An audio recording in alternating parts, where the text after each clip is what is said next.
So the unit brief was to create a 5-minute documentary style short film, and the premise being revolving around an interview, and this interview regarding the journey. And the brief said you can interpret this in many ways, like a physical journey, mental journey, psychological journey, and kind of think about like why now. I thought it's the 80th anniversary of D-Day this year, and I was thinking I used to work in a museum, aviation museum, and I thought that's a great get-in as to what we can talk about, who we can interview, and content, and that was kind of the premise of the initial idea. At a later point, we found out that they weren't as associated with the D-Day landings as we initially thought. So we then had to reach out to other contacts. We reached out to a grenadier via LinkedIn. They had eventually got back to us, but this was beyond a certain point when we had found another contact, which was the D-Day story in Portsmouth.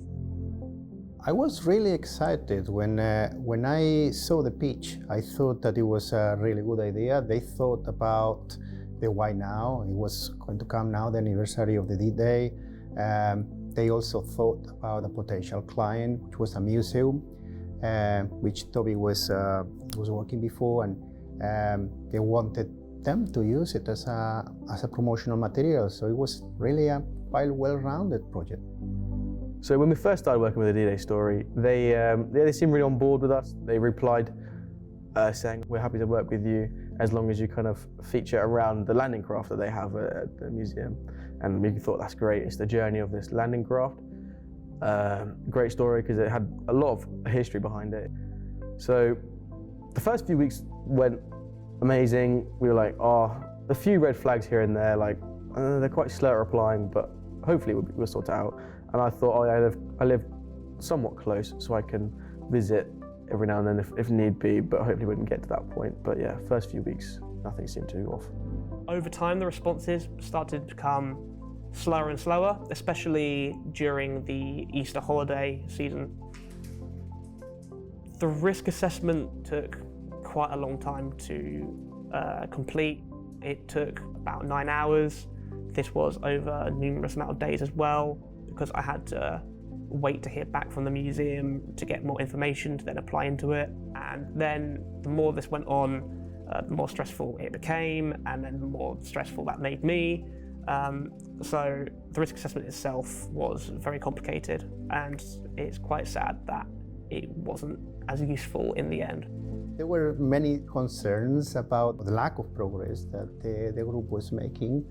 At some point, when you are interviewing people or you're going to try to get some locations, you need to draw a line. You need to go to your plan B, and you need to have that plan B.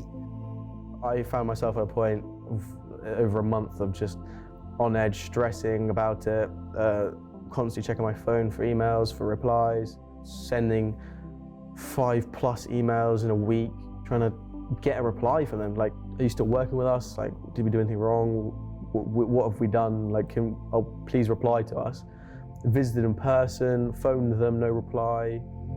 I am conscious that the students were actually looking for other options, and these things happen. I mean, failure is part of the learning curve, but there were some things that could have been done to prevent that. I think if we were to do this again, and some advice I would give is to definitely talk more in person, focus more in person. If that's physically there or on the phone, just be present, because if you just email, you'll just turn into another email in their inbox, and you'll disappear among other emails, and as a result we can produce this film.